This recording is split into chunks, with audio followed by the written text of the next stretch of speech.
Welcome, dear listeners, to Impulse, powered by Rayhow New Ventures, our talk about all things tech, founders, and startups. Today, we welcome Svenja Winterbach. Svenja Winterbach has been a co-founder and COO at Blank. She is a business mentor at Digital 8, and she is a venture architect at Rayhow New Ventures. So today, we have a bit of a home game speaking with one of our team members and in-house experienced co-founders and venture architects. We talk about Svenja's journey as a co-founder. We talk about fundraising and the challenges of stakeholder management within a new startup. And we talk about her perspective when it comes to bringing these experiences into the corporate venture world, into the corporate company building world. So it was great to share her experiences and really see how founding a company in real life and then transferring those experiences and bringing it into a corporate setting can have a positive impact on corporate startups. So thank you already now for joining, and let's welcome Svenja to the podcast. Hi, Nils. Thank you. Nice to be here. Svenja, as you know, in Impulse, we talk about founders or talk with founders. So that is, of course, something that we're very happy to learn more about your story as a founder or co-founder. But today we have a bit of a home game since you're actually part of our team, part of the Rayhow New Ventures team. So it makes me happy to spend some time with you to learn about your perspective, not only on founding startups, but also your perspective on, let's say, corporate startups and corporate company building. But first and foremost, let's give our listeners a chance to get to know you. So if you could introduce yourself and take us through your founder story, that would be a pleasure. Yes, sure. I'm happy to. So I am 29 years old and born and raised near Düsseldorf and moved to Munich last year to fulfill my new role at New Ventures. I did my degree in economics and business administrations in Frankfurt. And before that, I spent 1 year in the United States working as an au pair in Leesburg, Virginia, funnily. So the place where Rayhow also has its US location. What I didn't know by then, but sometimes the world is really small. And next to university, I started my path in the corporate world, where I also started my first job. But I always was very interested in entrepreneurship since I come from an entrepreneurial family myself. So this is why I quickly decided to leave the corporate world behind and take a closer look at the startup world. So I thought to myself, I'm young, I don't have any big commitments right now, and I'm willing to take a risk. So if not now, then when? So I looked for a job in a startup in Düsseldorf just to get a taste of it. And that's where I met my co-founder. And from that on, to be honest, everything happened quite quickly. And a short time later, my own startup Blank was founded. So yeah, this was a really exciting journey up to then. And I'm happy to share more about it. Well, so with Blank, you actually decided to co-found a startup. And of course, you know, that's always a story that's very interesting for us. Can you tell us a bit about the motivation, the thoughts behind it, and how you really came to take that bold step? Yes, so the idea came up as a result of the further development of the startup where I met my co-founder. So the original startup was about the brokerage of pop-up store locations via an online platform. And we quickly saw the potential that brands were looking for more than just the space to rent. So with Blank, our goal was to make the offline campaign, and in the end, this is what a pop-up store is, an offline marketing campaign, not so much a sales channel. So to make the offline campaign for a brand just as easy as running a Facebook ad. So we wanted to enable on-demand and completely flexible retail in order to give consumers the opportunity to experience and test a wide range of products offline, and at the same time give brands a simple and transparent way to present their products. Because this is also something the brand partners have told us during the first time at the old startup, that the retail for them is a black box, and they would like to understand and decode it a little bit more. And we just thought this is a great opportunity for us to help them with that. So we built in sensors into our locations where we generated similar KPIs offline as we know from the online world. So something like, how often was my campaign viewed? To what extent did the customer interact? How long did they look at the product? What did they do afterwards? Did they buy it? So our brand partners were able to track their campaign through a live dashboard and generate automated reportings, and were able to optimize the campaign very easily on the fly. So all these things were not common offline at that time, besides assuming that a product got sold as soon as a retail partner is ordering new stock. So this was something completely new for the brands, because before that, they just didn't know what happened between an order for a fact. We did all of this in a full service approach. So the brand provided us with a product and a briefing, and we did all the rest. So in other words, we rented and equipped the space. We managed the entire operations on site, curated the space with several brands at the same time to create a really interesting environment for the customer. And of course, on a business level, we were able to achieve a very good space productivity. So it came a little bit as an opportunity. It wasn't my plan to just found my own startup within 6 months after I decided to join the startup world. But I guess this it's often a thing when you hear a founder story that they just see an opportunity and you just have to be a little bit spontaneous and just catch it, and then a little bit go with the flow, I would say. What do you think some of the key factors for you were in taking this decision, and also then, taking it from, let's say, the idea to really a working model? For you personally, what was driving you, and what do you think, are then also the success factors as they pertain maybe to other founders?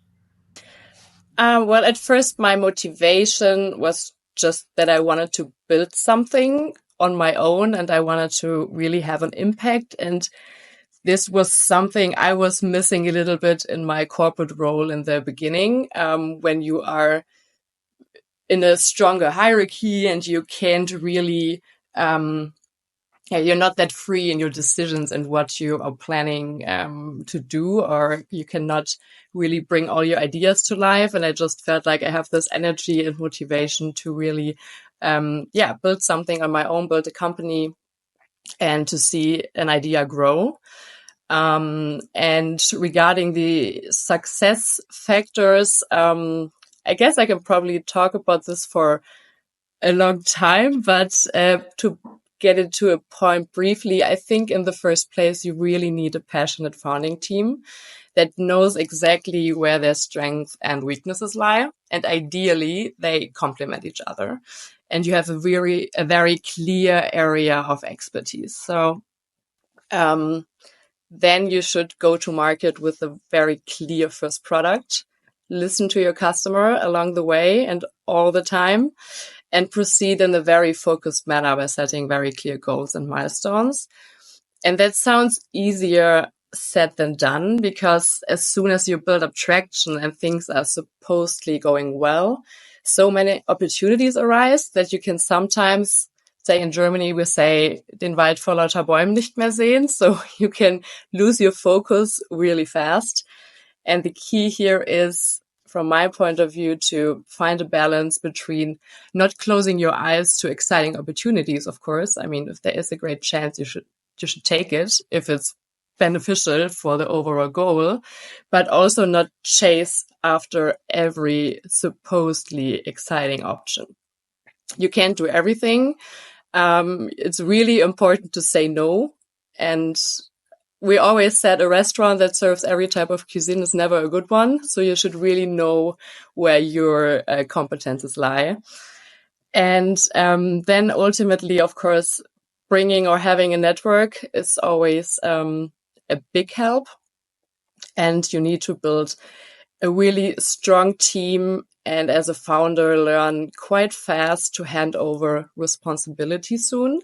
And this can be really hard at the first place, because you feel like you know best how it needs to be done. But you need to distribute all the pressure a little bit across several shoulders and encourage your team to take over ownership, because in the end, it helps a lot to create motivation, and you're also more able to grow healthy, I feel like.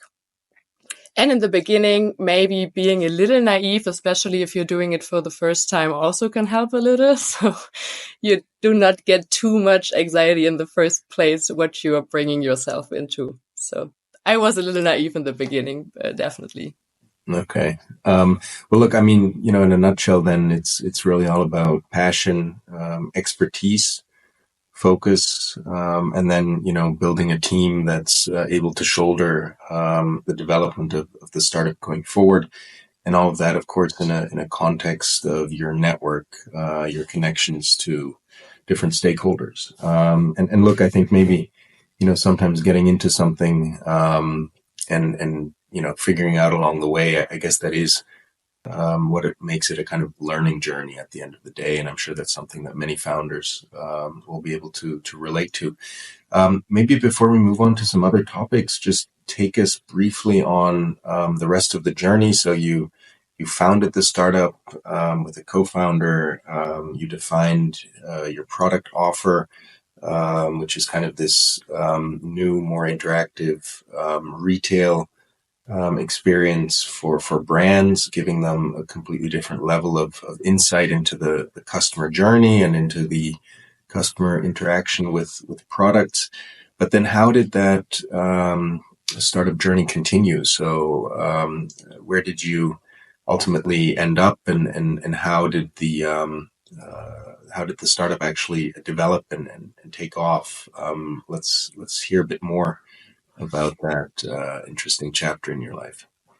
Yes. So I would say it was a roller coaster. That's what it's, always is. You have a lot of ups and a lot of downs also. And sometimes even a little bit more downs, but the up needs to be high enough to cover that, I would say. So the first place, everything went really well. The topic was really hot at the time. Everyone was looking for a solution for retail, because everyone knew can't do it like we did it the years before. We need to try out new things. So all the brands were really, really happy that they found a new option, how they can interact in a different way with their consumer offline. So we did multiple fundraising rounds, so raised 7-digit numbers and built a team. And then, as we all know, there was a big pandemic going on. So we founded in 2020. So we slided right into the first big lockdown by the end of 2020. So this was the first really big downside, when we realized now we are backed with fresh money, and we would really like to spend it on growing the company, and you're just in survival mode and need to figure out how to even save the company so that you can continue the business. At first we thought this would be even a good thing for us, because now everyone is even more looking for flexible options because they don't want to do such a big commitments in the offline world anymore. But as COVID continued to stay with us quite long, we realized that the brands weren't that open anymore to even spending any budget offline, because everyone was really there was a lot of uncertainty within the market. So we realized that we cannot continue the way we did before. We cannot we are not having these kind of budgets on the brand side, because they are not willing to spend that much. So we pivoted a lot and tried out new verticals. We tried out placing products in not only the retail space, also the co-working space, and more in the hospitality sector. And for me, I realized then, my co-founder is still doing it. The startup is still operating, but I realized after 3.5 years, for me, there is not the perspective anymore that I'm still so curious about revolutionizing the retail world. So I felt like by the end of 2022 that for me, I just need a new kind of inspiration and need to open my perspective a little bit more now, because you're so much in your bubble when you're in your business model and you're building your startup, that I feel like I need to open my mind a little bit again. And so that's why I decided to quit on the operational side, and handed everything over to my co-founder. And that's when my path led me to new ventures. Lucky for us, sure. I mean, of course, now the whole topic of offline retail is having kind of a renaissance. I mean, with the pandemic, I think, especially in Europe, e-commerce has taken on a whole nother level of importance on a day-to-day level. But I think it's become obvious that people still actually want that direct interaction. Maybe now even more than ever. The direct interaction, not just with the product, but maybe also with the people that represent the product, and with people in general. So it's interesting how these things go in cycle. And maybe at one point it'd be interesting to learn more about what the startup Blank is doing today. But you mentioned one thing before, that you were able to raise fresh capital. And as you know, we as Reha New Ventures, as a corporate company builder, are actually also open to investors. So we also actively look for partners to join our ventures, bring in capital, but also bring in expertise to help these ventures thrive. But maybe can you share a bit about how you were able to attract investors at Blank, so that we can learn a bit about this important part of venturing, which is fundraising. So what are your experiences with fundraising in the past? I mean, in the first place, we had the advantage that my co-founder had previously worked at a VC firm. So therefore, he already had a strong network. And as I mentioned before, network is really, really important. So we had investors who believed in us and the idea right from the start, which was a big plus. And fundraising, as you know, is a very time-consuming business. Even if you mainly get warm intros through your network, it's almost an additional full-time job for the founders team. So of course, it helps enormously if you can go into the talks with a bit of confidence, because there is already a level of trust. So this was definitely the biggest help we had. Investors trust their peers. So if you convinced one of them that your business is a good idea to invest in, the second one closes way easier.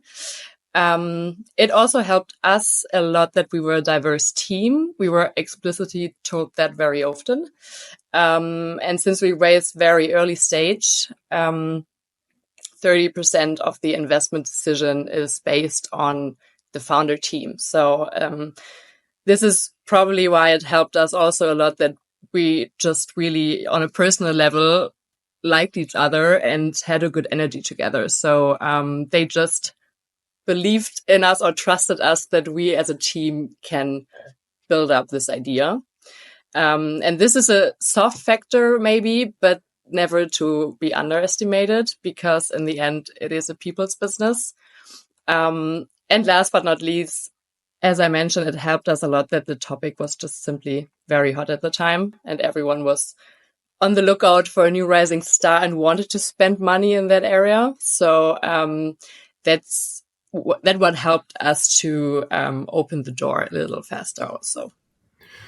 Well, of course, we know that, in the last 18 months, with rising interest rates, the era of cheap money is over, at least for now. And of course, fundraising has become a lot more challenging.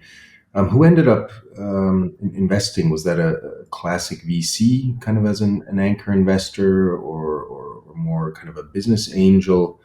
And what role did the first investor or investors play also in developing your startup? Can you talk a little bit about then the interaction with the investors during your journey? Sure. So we did the first financing purely with strategic investors, which just had a strong background in retail and real estate. Then afterwards, in the next round, kind of early stage VC joined us, but they also had a strategic interest in the topic due to their LP structure within their fund. So we didn't build a classic SaaS product, what everyone was doing, and with which you could go to all the big VCs raising millions in that time. So in a way, our business was a bit of a special interest, as it was, for example, not asset light in the classic sense due to our own store strategy.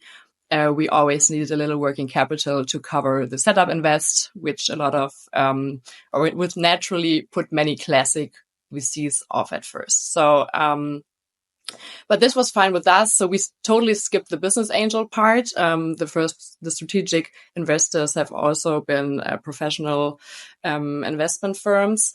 And it is really interesting especially when you're founding for the first time and then you are having investors on board, because you're really happy that you have people who trust in you and they give you all this money. I mean, suddenly you're talking about 7-digit budgets, which was quite new for me at that time. So you have a really interesting relationship, because you, as I said, you're thankful that they trust in you and that they gave you this opportunity. So you really feel a little bit like you owe them to always, how do I say it, to always listen to them and their path they have, especially when you have strategic investors. They do have a really strong opinion themselves, which they like to bring in. But as soon as you have more than one investor, and we started with 2 in the first place, and then 3 more joined, so there were quite a lot of people at the table. I realized that it can be a little tricky as a not so experienced founder in the beginning to manage all the different interests and to not be brought to decisions you would maybe or you maybe don't feel 100% comfortable with. So this is something what I would do a little different when I would found again, that I would just stand up a little bit more for my own opinion, because in the end, you should always appreciate that the VC or that the investor is giving you money, but as long as it's not worth a thing if the investor doesn't have a founder who is fully committed to turning €1 into 10. So what I mean by that, both sides need each other, and you should always consider that you're both dependent from each other. And I felt like that sometimes me and my co-founder lost a little our focus, even because we had so many input from all our investors. Okay, so yeah, I'm sure investor stakeholder management is a challenge, and of course, investors often bring different expectations.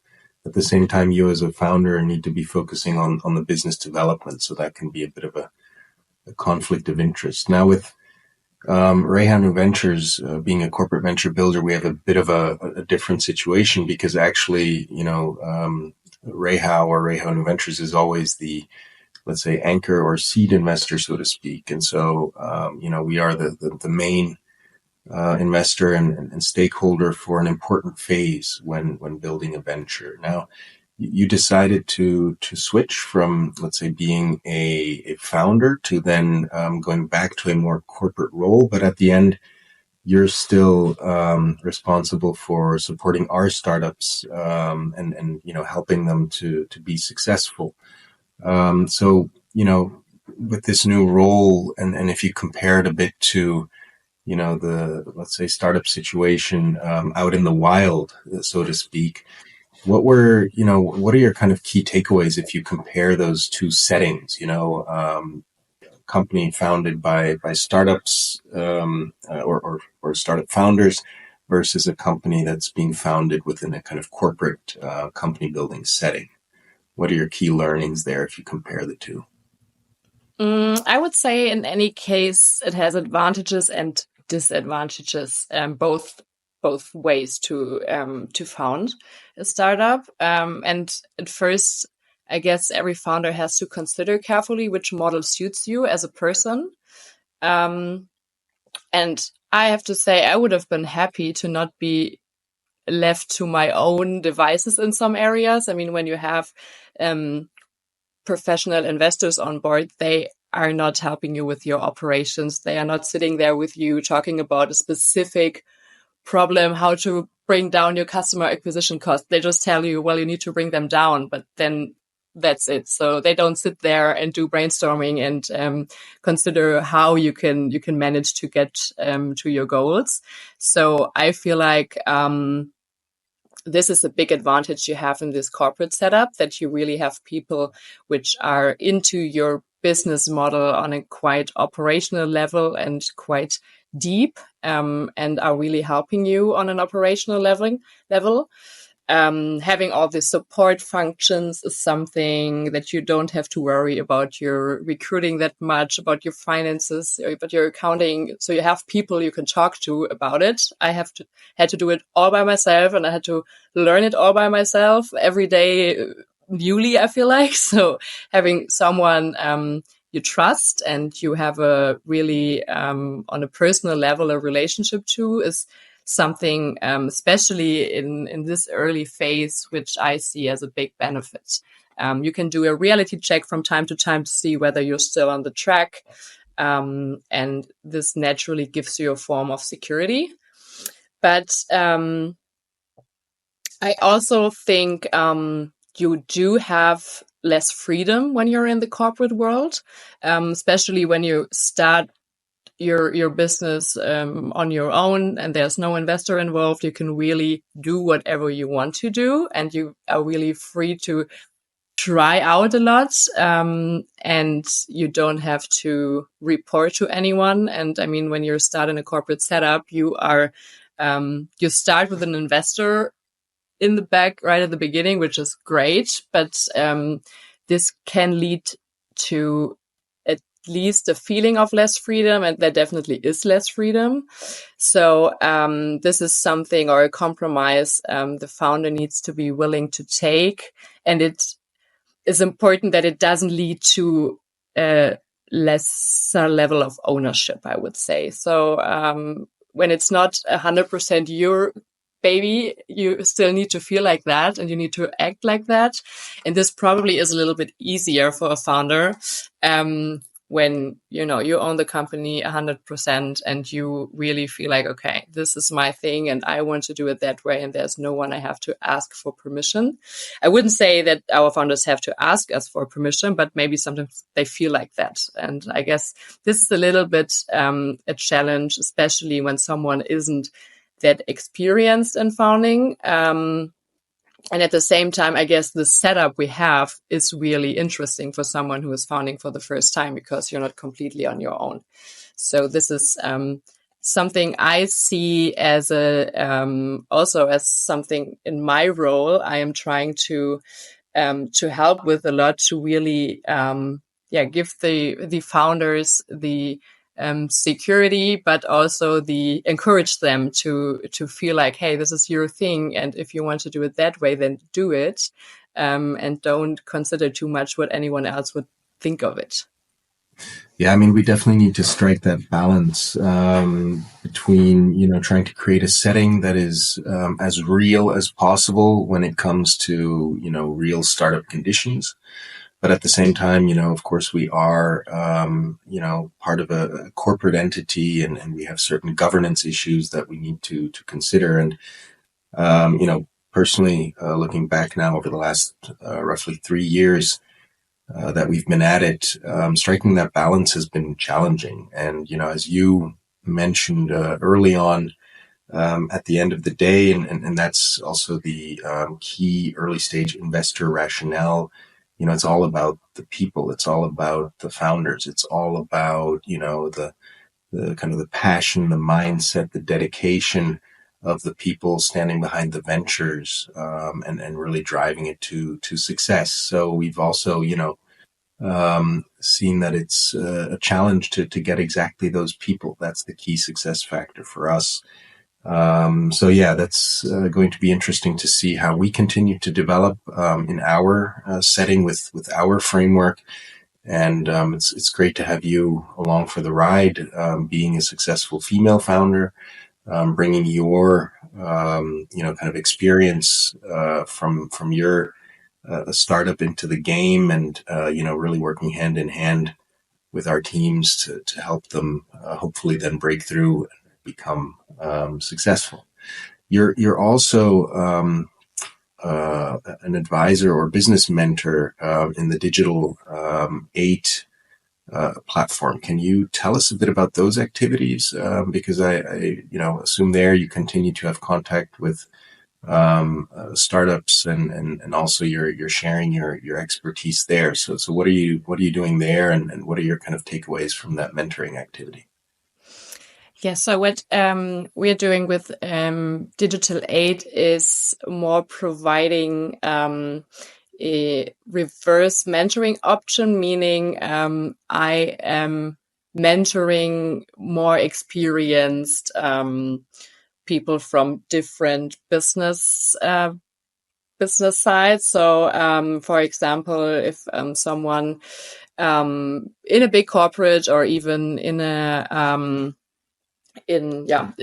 let's stay with the corporate, is looking to get new insights on how the I would say younger generation is approaching different things. They just want to learn about how to become more, for their employer branding, for example, become more attractive for the younger generation. They can book their slots and book usually it's like a 6 months mentoring program where we set different goals and are talking on a usually bi-weekly basis.